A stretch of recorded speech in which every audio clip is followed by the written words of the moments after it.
Alright, we are putting together a quick little video here, just kind of the finishing touches of my Gaui NX7. Where we stand to date, started a little thread here, replacing all the servos. So I installed my KD1 cyclics.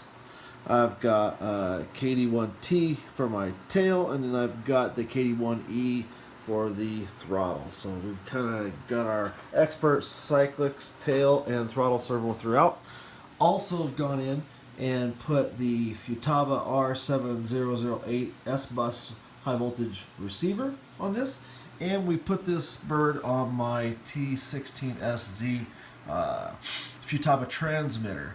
Obviously we are running the Bavarian Demon Axon unit, and what we're going to do is, so I've already kind of gone through and got it set up. We've gone through and got it kind of working the right way, so this is not about how to set up the servos. This is more about just kind of finishing touches. So I've got a Switch Glo on here where we're going to look at the Switch Glo, how it ties in and how it works and communicates, how we control that.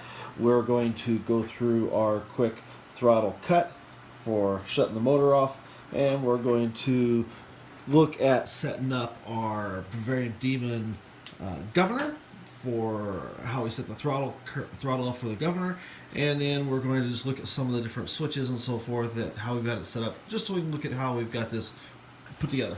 So let's jump right into it. Obviously, channel assignment is one of the things we work on. So here's a quick look at what we've done. Channel assignment. So on the unit, we've got channels 1 through 9 kind of written on the left hand side. Obviously aileron, elevator, throttle, and rudder 1 through 4. The tail gyros on channel 5. We've got pitch set up on channel 6.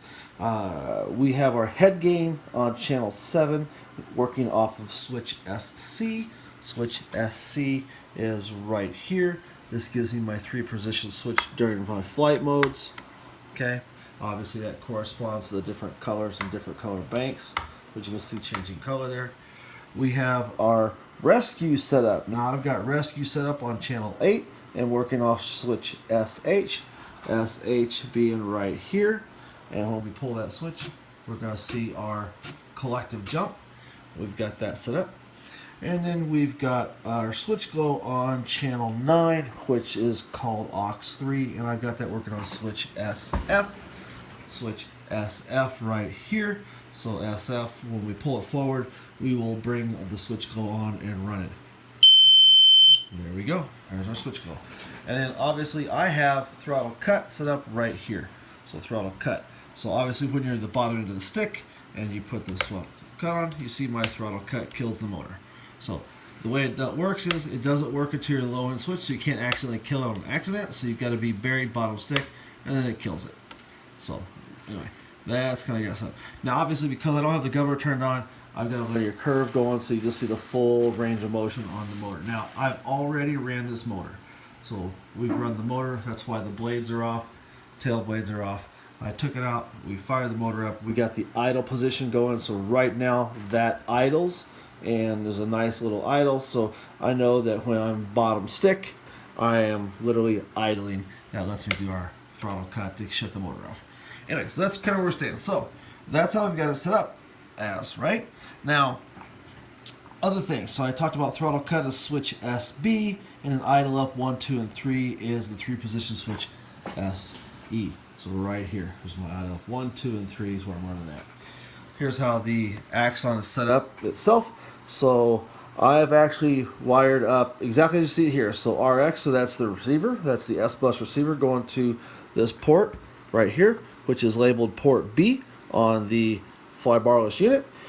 Aux is port A, so that aux right there is actually where we've got the lead off of the Switch Glo, comes out and runs right into the aux channel. So right here runs right into the aux channel, so that's where we're talking through there. Then we've got servos 1 through 3 set up. Servo 4 is where we actually have brought power into the bus. Channel 5 is where we run our rudder, and then 6 is basically where we have our throttle servo running. Alright, so that's kind of how it's wired up, how everything's put together there, and so forth. Now, I'm going to go ahead and plug in the fly barless unit. So we kind of got everything kind of prepped a little bit here. So we'll plug her in. We will launch our Xpert menu. Alright, so let's go ahead and jump into the setup mode here. Obviously, here's your transmitter. So there's how we've got the channels. So on, like I said, channel 1, 2, 3, and 4, you see elevator, aileron, elevator, throttle, and tail, 1 through 4. Pitch is on 6. We have our head tail gyro, like on channel 5, like I said a second ago. Tail, it's like I said 5. Head is channel 7. We assign aux, like I said a second ago, channel 9. We've got horizon on 8, and horizon is our rescue function. And then we obviously set our failsafe up. So failsafe, if I shut the power off, does go to low idle position. So basically, if we lose everything, we're at least going to idle. So we'll try and avoid that chicken dance game. Alright, we're going to go ahead and look at our rescue, just because we're here. So there's where we set rescue up. Now, there's a couple different types of options for rescue. So rescue has upright, self-level, and acro. Now, upright takes it all the way to literally upright. So no matter what orientation you're in, when you activate rescue, you're going to go to an upright elevation. All right. Now, I actually have it set acro because acro literally takes you from, no matter what position you're in, it takes you to the closest disc level moment. So if you're upside down, you're going to go to upside down disc level. And then you're going to, if you're right side up, you're going to go to right side up disc level. Whatever closest it is, it'll take you to the fastest place to get disc level. Now, obviously, when you go to your setup, let's go back. We'll look at our diag page, just so you see what our function is. Now, when you energize and activate it, so we're going to look down here at our horizon. It's 0, right? So, when we activate that, we go to minus 100. What that does is, when you go into the negatives, it activates collective climb. So when I'm upside down, if I'm inverted, and I activate that, I get a minus 100 number. That will drive the helicopter away from the ground. So if I had to set this up as a positive number, and that's just by setting the endpoints, if I set that as a positive number, it would just go upright. It would go to horizontal. It wouldn't drive away from the ground. So the negative function is what drives it away from the ground. So that's the positive vertical climb, basically. So I wanted to have that. Now the other thing you want to look at is when you do activate that, you're looking for about a 7 to 8 degree pitch change.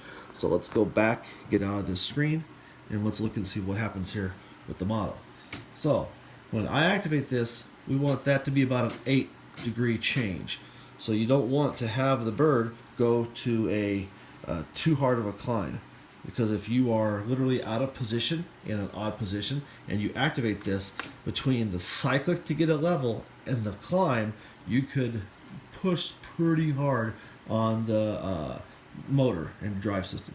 So you don't want to, you could get a hard collective and a hard cyclic move would get really extreme pitch angles. So I was told to set this up so that that is like a 7 to 8 degree. So that's what I've got it set as. So I'll double check it later on, but anyway, so that right there needs to be about a 7 degree change in pitch. Now, I haven't leveled the swash. I've gone through and just got it moving the right way, but I still need to go through and do my swash leveling. But I don't need to do that, a video on that for everybody. Alright, so basically that's what we've got set up so far. Now, let's go back and look at some things on the transmitter. Like I said, we're just kind of hitting a smattering of everything here. Alright, so on the transmitter, we're going to go into our linkage menu. We'll look at our function page. So here we'll see our functions. So there's what we talked about earlier. So you see elevator, aileron, throttle, rudder, gyro, and pitch. So that's those first channels we talked about, which corresponds to our labeling that we've done here. Let's look back to the next page. So we'll go to page 2. On page 2, we've assigned channel 7 to head gain. So basically, I think I was like gyro 2. I selected the head gain, hit the head gain button. It brought up a selection screen, and I went and found that head gain label, labeled it, selected, hit the control button, brought up the different switches, assigned the switch I wanted. Did that same thing for aux 2 and aux 3. That way I get those switches and those functions working, like I said earlier, to match how I've got my mapping. So I kind of map this out and then set it up. All right, so that's where that's all running. Now, let's go back. So let's look at our throttle setup now. So one of the things that you do when you set up the throttle for the Axon is you go to our diag.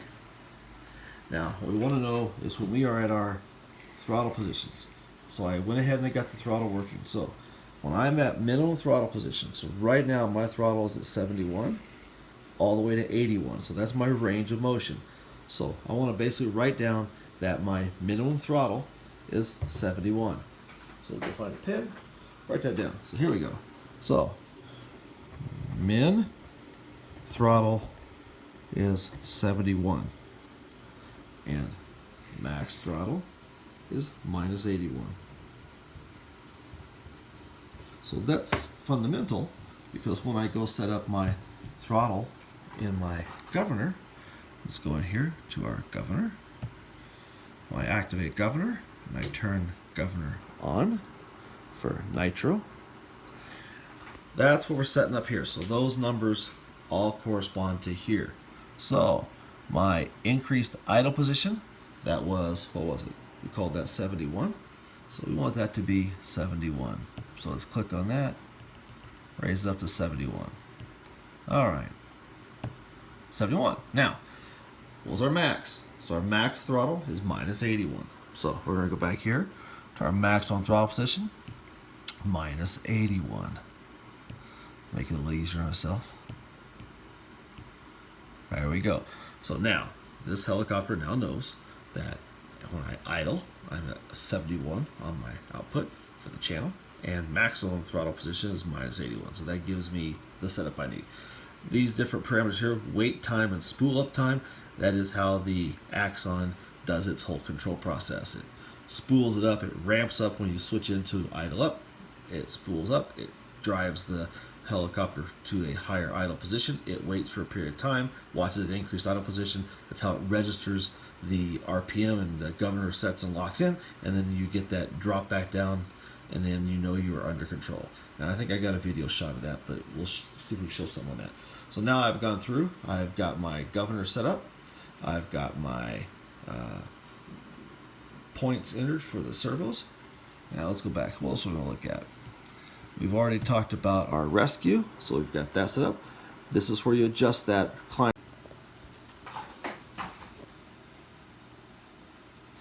Alright, so we've set up that 57 number you see there is how we adjust that range. So that's the bump that I'm looking for, that 8-degree change. Alright, so that's how we get that set up. What else do we want to look at here while we're in here? Alright, we've set up our banks. So we'll go to our bank selection. So in here we've got our bank set up, our yellow, red, and blue banks. So I've got my different gains set up here. Now I'll go through and do some field tuning with these to get the helicopter to fly the way I want it to. But this all corresponds to my settings for my different bank colors. So you can set them up here as far as different ways the helicopter feels. All right. I've already gone through, like I said, I need to go through and do this still, set up all my motion. Now I actually have done the tail. So my tail right now has got equal movement left and right. I've got full range of motion on the tail, and you do want your tail left and tail right numbers to be as close as possible so they're equal and they're the same number. Help it perform the same in both directions, give you the same type of feel. All right, we've already gone through, like I said, I need to go through, this is where I'm going to level everything and get it all perfect so she's just a beautiful thing. All right, we've already talked about this, talked about failsafe. All right, let's see what else we can go through here. All right, so there's our servo selections as far as our frequency and orientation for the Axon itself. All right, let's look at some of the transmitter work we did here. So when I went through and I did our throttle cut, so throttle cut, so there's throttle cut. So I assigned switch SB. So you see switch SB was what I assigned it to function at, and I literally adjusted down here, so when we hit switch SB, that's when we're going to see it drive to the on position. That's where it shuts. So you can see how that functions in here. Obviously I had to inhibit that, so I inhibited the cut position 10 was basically, I wanted full throw. So I literally sat there and I adjusted that number down from like 18, I think is where it was when I started, so that when I energize this, I drive all the way to the low throttle position and I close the barrel, but I don't bind. So I don't want to have anything binding. I don't have this up as a momentary switch, so if I make the mistake and leave it there, I don't want to have it binding up and driving the servo. All right. So anyway, that's how that switch is set up, and that's how I've got that functioning. What else? I'm trying to think what else I want to talk about. Probably enough for right now. Like I did talk about how the Switch Glo works. So when I energize that switch, there's my Switch Glo. I'll get the helicopter firing, shut her off when I'm in the air and running. So that switch is tied to my on-off position switch. Don't know what else we can talk about. That is probably a good rundown of kind of where we're at, how we're set up, and looking forward to running it this weekend, see how it goes. Now, I don't know how it does with nitro and rescue, so one of the things I'll do is I'll get this thing up some pretty good altitude, hit rescue, and just see what that does to the helicopter. With the vibrations I hear, that rescue on a nitro helicopter may not be as predictable as on our electrics. So I'll try that a little higher altitude and just kind of see what it does and how it feels. Anyway, hope you enjoyed the video. Hope I provided something useful to you. And if you have any questions, reach out to me. We'll figure this stuff out together. Take care and have a great one. Bye-bye.